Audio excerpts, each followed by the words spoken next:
2 years. Then I got there 5 years. They said to me, before we started, and that's a true story, before the project started. Celine Dion's son was expected to follow in her footsteps. Everyone assumed he would sing, stay in the music world, and carry on the family's legacy. But René-Charles had other plans.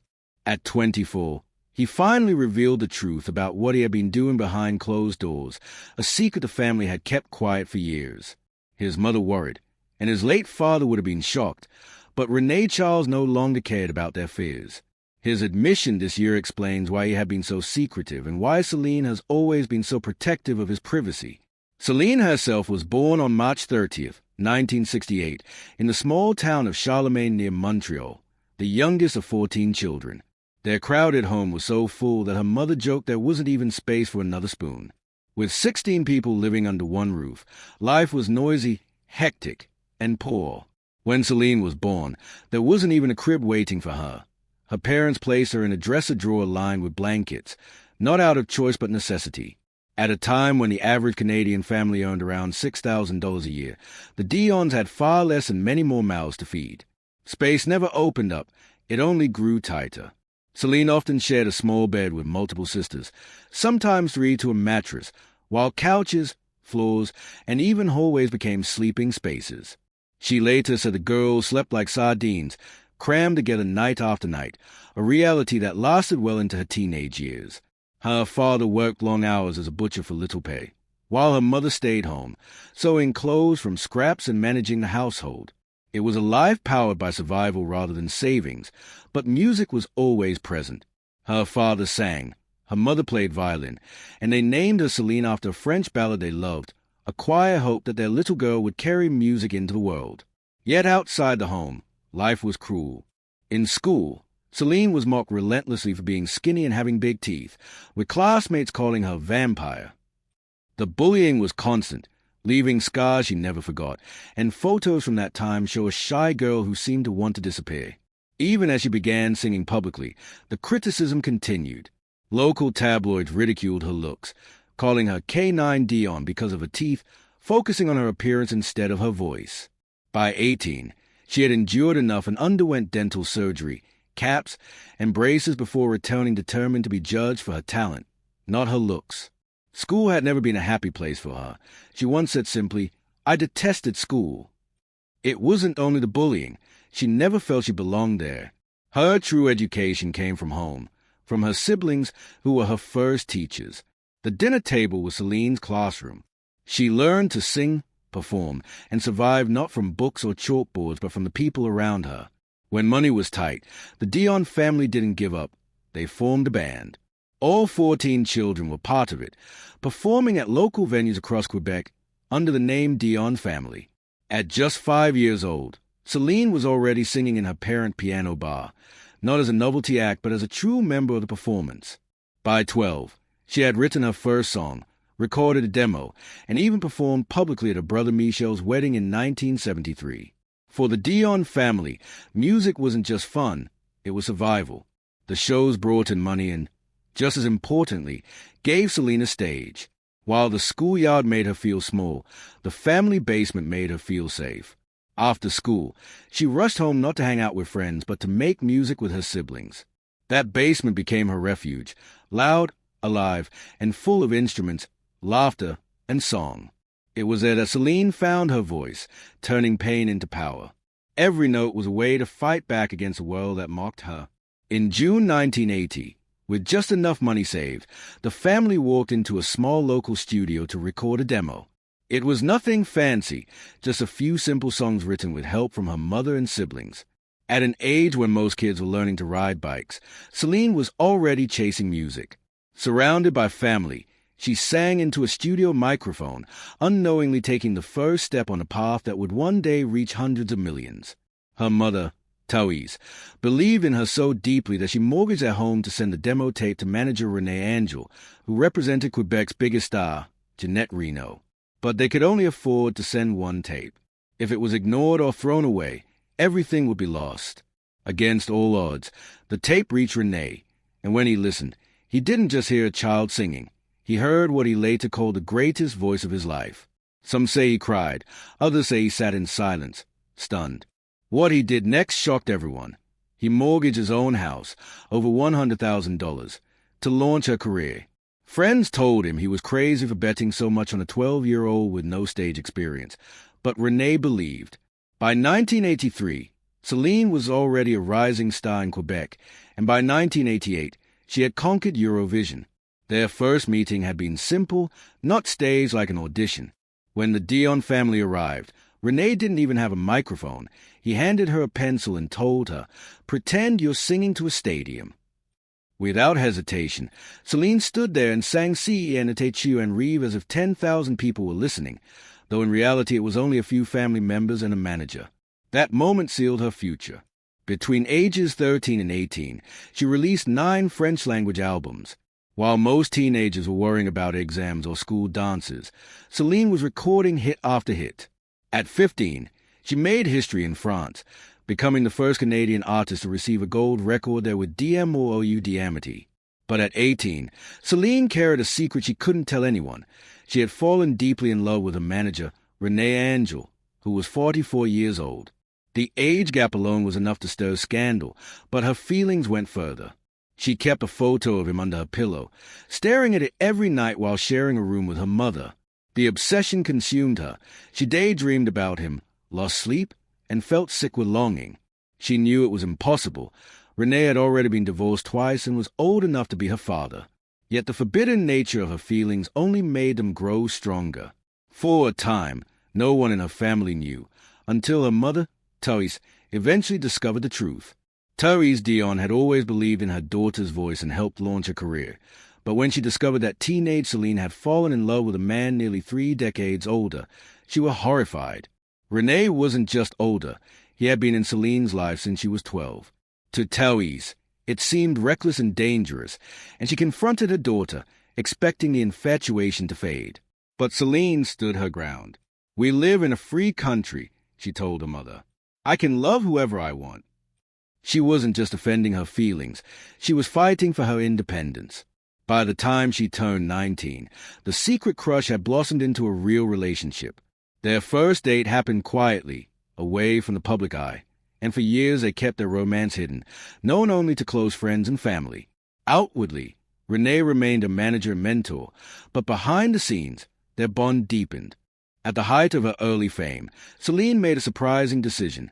She stepped away from the spotlight for 18 months. It wasn't a scandal, it was a transformation. She capped her teeth, changed her hair, mastered English, and prepared herself not to be a child star but a global artist. When she returned in 1988, the change was undeniable. Her voice remained powerful, but her image was completely new, and the world took notice. On April 30th, 1988, in front of 600 million viewers, Celine Dion won the Eurovision Song Contest at just 20 years old. Singing for Switzerland rather than Canada, she delivered a performance so electrifying that when the final votes came in, Switzerland edged out the UK by a single point. That razor-thin victory made her famous across Europe overnight.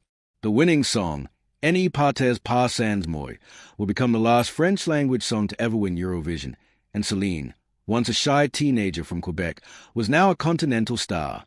Her biggest leap came in 1990 with her first English-language album, Unison. The record sold over 1.2 million copies in the United States, went platinum, and was certified 7 times platinum in Canada. Its hit single, Where Does My Heart Beat Now, climbed to number 5 on the Billboard Hot 100, an extraordinary feat for a French-speaking artist.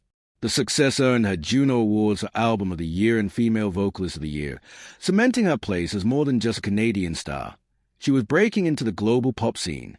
That same year, she appeared on The Tonight Show with Jay Leno. After hearing her sing live, Leno looked into the camera and predicted she would have an extraordinary career. That moment proved pivotal, opening doors for her across the United States. 2 years later, even the Wall Street Journal, a publication far removed from entertainment, praised her as a once-in-a-generation voice. She was no longer being compared to pop stars. Critics began to group her with legends. Then came March 30th, 1992, her 24th birthday. That night, she stepped onto the Academy Awards stage to perform Beauty and the Beast with Peabo Bryson. The song had just won both an Oscar and a Grammy, and her live performance captivated Hollywood elite. That same night, she launched her next English-language album, and within 24 hours she was back on The Tonight Show. By then, Jay Leno's prediction had already come true. Celine Dion was a global phenomenon, and on December 17th, 1994, she stunned the world once more by marrying René-Charles in a lavish ceremony broadcast live across Canada.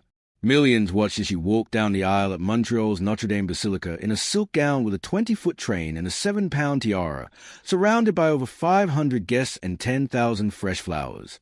More than just a wedding, it was the first time Celine and René revealed their relationship to the world. René-Charles was 26 years older than Celine, and until their wedding, their romance had been kept private. But even after declaring their love publicly, the road ahead was not easy. While her music career soared to new heights, Celine faced years of heartbreak in her attempt to become a mother. In her early 30s, she began fertility treatments that stretched on for nearly a decade. Things became even more difficult in 1999, when René was diagnosed with throat cancer. Before starting treatment, his sperm was frozen, but doctors discovered his count was already low, making natural conception nearly impossible. The couple endured at least 7 rounds of IVF, a miscarriage, and the emotional toll that came with each setback. Despite being one of the most famous voices in the world, Celine kept her struggles private. When she finally gave birth, it felt like a quiet miracle. In May 2000, she underwent 2 surgical procedures at a top New York fertility clinic, just 4 days apart, and put her career on hold to focus on motherhood. The pressure was immense, both from the media and her own longing, but she refused to give up. On January 25th, 2001, her son René-Charles was born in Florida, weighing 6 pounds, 8 ounces, 3 weeks early. At 33 years old, Celine celebrated what had once seemed impossible. She stepped away from the spotlight for 3 years, dedicating herself to her new family. But her journey to motherhood didn't end there. In a 2001 interview, Celine revealed something few expected. When René-Charles was conceived through IVF, another embryo was created and frozen. She admitted feeling deeply attached to it and couldn't bear to leave it unused. That embryo remained frozen for nearly 9 years, until 2010, when it gave her twin boys, Eddie and Nelson. The same science that had once made her a mother now allowed her to expand her family again. Long before these personal triumphs, however, Celine had already become one of the biggest music stars on earth. In 1996, she released Falling Into You, an album that changed everything. It sold over 32 million copies worldwide, including 12 million in the US and 2.1 million in the UK. It wasn't just a commercial success. It won the 1997 Grammy for Album of the Year, beating out albums by legends like the Beatles and Beck. In France, Germany, Canada, and Australia, sales each passed the 1 million mark. Songs like Because You Love Me and It's All Coming Back to Me Now became global anthems, selling millions of copies on their own and remaining beloved decades later. Then came the song no one could escape, My Heart Will Go On. Released in 1997 as a theme for Titanic, it became the defining hit of her career. By 1998, it had sold 18 million physical copies, hit number 1 in over 20 countries, and stayed atop the European Hot 100 for 17 weeks. In Germany, France, and the UK alone, it sold more than 4.6 million copies. In the US, its radio play reached a staggering 117 million listeners in just 1 month, a record at the time. Even today, it continues to be streamed hundreds of millions of times each year, keeping her voice alive for new generations. This success wasn't limited to a single song or album. Celine became the first woman in history to have 2 albums sell over 30 million copies worldwide, Falling Into You with 32 million, and Let's Talk About Love with 31 million. These weren't fleeting hits. They dominated charts for months, their reach amplified by songs like My Heart Will Go On. In 2003, she transformed the future of Las Vegas entertainment when Caesars Palace built a $95 million arena, the Coliseum, specifically for her residency. At the time, Vegas was seen as a final stop for fading stars, but Celine redefined it. Over 5 years, she sold more than 3 million tickets and grossed over $385 million. Her success opened the door for artists like Elton John, Britney Spears, and Lady Gaga, making her the blueprint for the modern Las Vegas residency. Yet behind the glamour, her love story with René was marked by private battles that stretched across 17 painful years. First diagnosed with throat cancer in April 1998, René fought through surgery and treatment, making what doctors called a miraculous recovery. But the cancer returned. In December 2013, another tumor was discovered and removed, though by then the toll on his body was undeniable. René couldn't eat anymore and had to be fed through a tube, something Celine often handled herself between rehearsals and performances. Still, René remained deeply involved in her career, helping to shape her Las Vegas shows and world tours even when he could no longer speak. Each time his cancer returned, Celine dropped everything to be by his side. In August 2014, she canceled her Las Vegas shows and an upcoming tour in Asia, decisions that cost millions but came without hesitation. She said she wanted to give every ounce of her energy to helping her husband heal. Years earlier, in 2000, when she was only 32 and one of the world's top-selling artists, Celine had already shocked the music industry by stepping away for 2 years to care for René and start their family. That sacrifice paid off when, in October 2010, she gave birth to twins at the age of 42 after 6 rounds of IVF and 1 miscarriage. The babies, Nelson and Eddie, came from embryos stored years earlier, each weighing just over 5 pounds.